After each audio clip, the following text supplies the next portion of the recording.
So a few weeks ago, our curriculum director actually showed us what Google Jamboard was. She didn't really show us what it was, but she used it in a professional development day for us to ask questions. And so I kind of thought about, okay, what are some ways that I could use Google Jamboard? And I've never really been on it. So I spent some time looking at what it is, how to use it, things like that. And I've really have been struggling teaching reading lately just because I have the struggling readers in my room, and I want to really have them engage in what they're reading. It's so easy to have them read a book without them really thinking about it. They're just reading to read. Um, so I've been trying to come up with ways to make reading more interactive. So I think usually when you think of interactive things, you think of, putting slides up on the board and having students follow along, things like that. But I really like this because it's something different.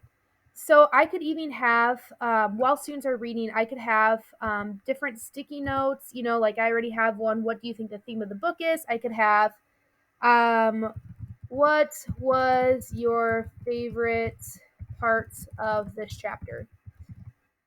And I can put that and I can save it. I can move it around like that.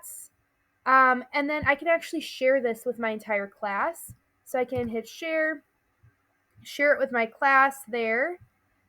And then they can actually go and they can comment. So they can put like a text box and maybe put the text box there and say, I think the theme is, and tell me what that is. And students can actually then comment to that and maybe say, not that, and say, well, I disagree because this happened. And they can actually have kind of conversations on here. And with that, they can even, I know like iPads would be easier because you can actually take a pen and write on your board like that with your finger. And pretty soon, when you're done with the chapter, this entire board is filled with questions and answers and things like that. And what I like about this is because it's also teaching students how to have respectful conversations with each other and collaborate with each other to learn from each other. And I think that's such an important skill too. So students can add different shapes and things like that too to this board. They can add pictures. So maybe if they see a picture that reminds them of the book, they can put that on and students can comment on that. So this is really just an interactive board which allows them to really just engage in their reading.